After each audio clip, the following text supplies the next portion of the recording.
Hey everyone, Anthony Fantano here, the internet's busiest music nerd. I hope you are doing well, and it's time for a weekly track roundup where I give my thoughts on some songs that have dropped over the past week or so, whether I loved them, hated them, or fell somewhere in between. I'm going to be talking about all of them here. They are all linked down below, so you can check them out for yourself if you are curious about them. Also linked down below. Shout out to our sponsor, good people over at The Ridge, still making these amazing, I like that cool little, rainbow sort of like gradient oil finish on this one. I think that's quite cool. Yeah, hit up that link down below. Promo code MELON, 10% off the order, guys. 10% off the order. Also linked down below. Turntable Lab, our affiliate link over there. We get kickback from it if you buy some vinyl, some turntables, whatever over there. Check it out. Check it out. Check it out. Check it out. Also, our Patreon page, if you want to support us and get some awesome bonus monthly content in the process, that would be great. And finally, our Shorts page on YouTube, putting up some fun TikTok and Reels content over there. It's making some nice headway. So heck yeah. All right, let's move on to the worst tracks of the week. We have a couple. We have a few. First off, starting Jerry Only, of like Misfits fame. He has a solo project out. And the opener, Fear of the Walking Dead, is pretty tired and very boring and really could not make it all the way through, honestly. Some of the guitar harmonies are okay, but it's really like lacking something. That nice kind of grim, punky Misfits charm is sort of gone, honestly. We also have a new one from John Cale, who has a record on the way that has a ton of cool and interesting features build on the record. This one actually features Weyes Blood, the song Story of Blood. But I cannot get down with the song. I could barely make it through. Really interesting and dramatic intro on the track, granted. But I just don't really feel like the vocal work past the first leg of the song comes together all that well. And I'm not against the idea of John Cale doing his thing over a trap beat in concept, but in practice, I feel like that's a different story. I don't think that it came together all that well, in my opinion, and just feels very awkward. I feel like the music, everything about it feels very just cumbersome. It just feels so heavy and so stiff and lumbering. There's just like little to no finesse to any of it, and I don't know. I just feel like to the degree that it is weird, it doesn't feel weird in an interesting or a pleasurable way. It just feels a little off, at least in my opinion. But I don't know. It's not for everybody, and maybe I'm the dimwit that just can't appreciate it, I guess. Let's move on to the meh section, the tracks that I was not crazy about but still thought they were worth a shout out. We have a new one over here from none other than SZA. Shirt is the title. Just feel like the lack of progression on this track overall makes it a bit of a snoozer. Not to mention the beat is very skeletal and underproduced. I just feel like her voice deserves a bit more, interesting aesthetic support. There's some great pieces of production on Control. I mean, by comparison, whereas I feel like what's going on with this track just feels a little more lacking, in my opinion.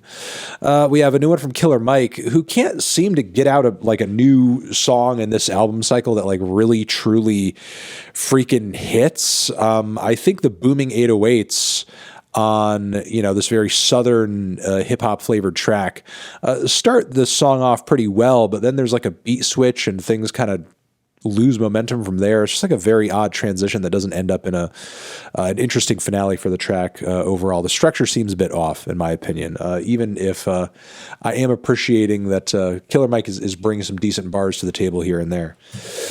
We have a new one from Macklemore, NLE Choppa in the mix as well. I like the sentiment of the song a lot.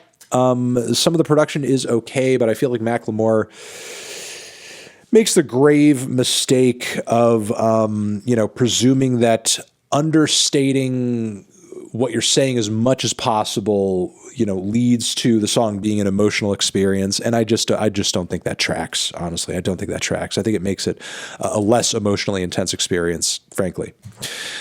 We have a new one from Baby Keem. His latest record, there is a deluxe version of it out. So now if you want to hear the LP with like some extended tracks, you can. This one over here that I want to point you toward has some interesting moments in it. Also like a really cool freaking Lauryn Hill sample. Highway 95 is a song, but it's a tad bit short and kind of unfinished. I mean, I wish there was more to it, but it's interesting for what it is, I suppose. We have a new one from Ice Spice. Bikini Bottom is the track. I think the beat's not too bad. She comes at it with pretty much like the same freaking munch flow and delivery.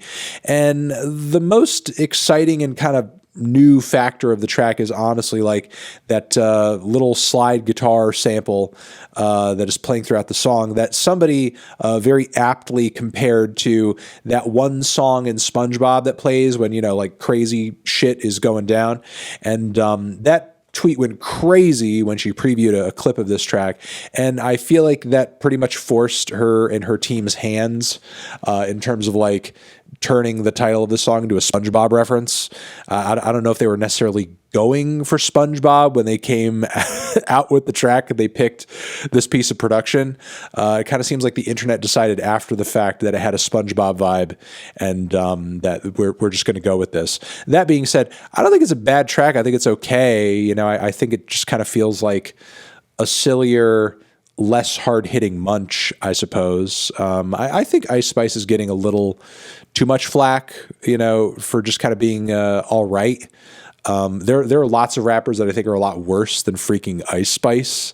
But with that being said, I will, state here that I feel like her team is really doing her a fucking disservice. I just don't think she has like the best team behind her. I don't think they're putting her with the best producers, the best writers, if they're even doing that at all.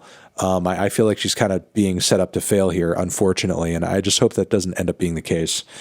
Let's move on from here. New one from Chloe, Latto in the mix as well.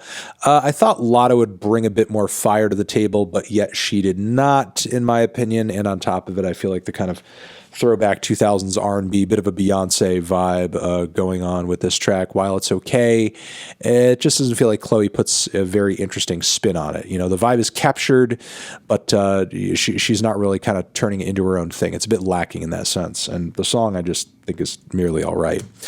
We have a new one from Busta Rhymes, Conway, Big Daddy Kane coming together for an impressive triplet of verses. It's a really throwback vibe and sound on the track, truth be told.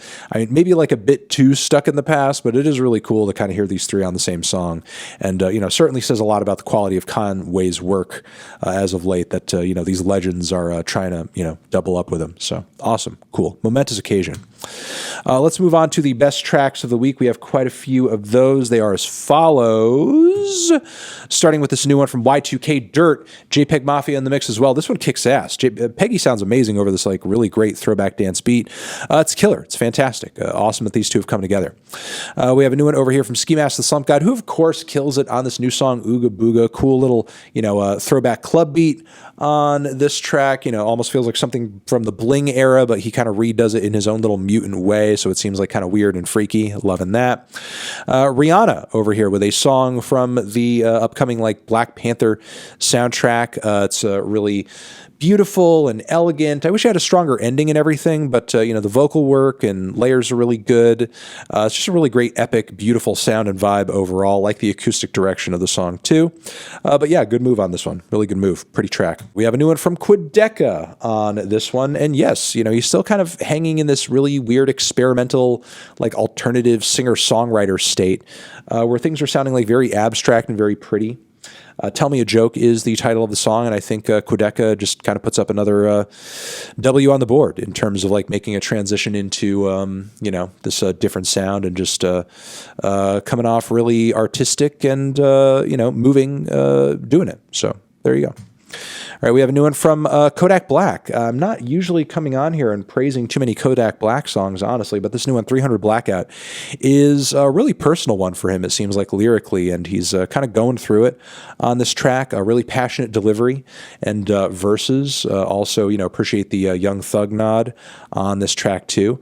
Just kind of a killer cut from him. I think this one's a little uncharacteristic from him. He's like really kind of digging down deep on this one, and I appreciate that. Production's not too bad either. We have a new one from Juice WRLD over here. These posthumous tracks I am a little skeptical of here and there because, some of them are kind of rough and just kind of seem like they're being thrown out there just to throw them out there. But with that being said, this one I think is actually very, very good. Quite good, frankly.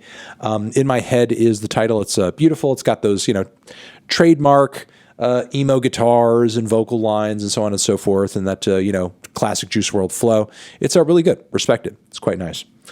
We have a new one over here from Joey Valence, Brae, and Logic in the mix all together on a bit of a throwback track, kind of a Beastie Boys vibe coming off of it, but sounds a little updated. Liking the references, liking the energy, liking the vocals, liking the really cool forward-thinking production that has a foot in the old and the foot in the new.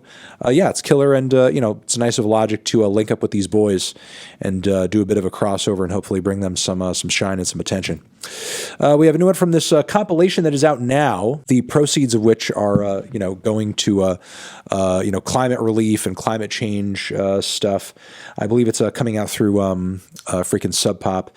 Guerilla Toss is one of many artists featured on the compilation, and this song that they have on there is quite kick-ass. In my opinion, Heathen Money is the title of the track. Check it out. It's quite good. And all the other artists on the compilation, too. It's a good one. We have a new one from the Go Team over here with a really awesome feature from this group of vocalists, the Star Feminine Band. Just loving the, cultural crossover happening on this track, and the grooves and the production are all really good. And, kick-ass song all around. The Go Team, while I didn't love their last record, every once in a while they have been, really killing it with a single as of late. And this is definitely one of those examples. We have a new one over here also from US Girls. It's a very somber little ballad, and usually I'm into the US Girls tracks that have a bit more of a groove to them, stronger bass line, stronger beat, but this one's actually quite powerful and moving, in my opinion. I give it a strong, fucking awesome, give it a fucking listen. Bless This Mess is the title. We have a new one over here also from Algiers, Zack de la Rocha in the mix as well. Irreversible Damage is the name of the track. I believe the last single, or maybe the one before that, I was kind of skeptical of this new direction the band was going in, where they were embracing a bit of a hip-hop thing, and it just was not going all that well. I believe Billy Woods and Backwash were in the mix, which they contributed very well to the track, in my opinion. But with that being said, I'm actually liking this track quite a bit. Production goes harder. I feel like the singer does a better job of kind of fitting himself into more of a hip-hop context, which I really liked. I didn't feel like that was the case for the last song. And, Zack sounds sick. He kind of updated, his flow style into that, it's a more modern flow for Zack, definitely. It's a more modern flow for Zack, I'll say that, but it works. It works. It definitely works. But yeah, this track is experimental. It's kick-ass as fuck. It's bold. It's really fucking out there, but also groovy and exciting as well. Definitely, I think, a bit more accessible than what the band had offered on their last kind of hip-hop oriented single, for sure. And that is the weekly track roundup, everybody. Hopefully you got some good recommendations out of this video. You're the best. Mwah. Love you. We'll see you in the next one. Anthony Fantano, weekly tracks forever.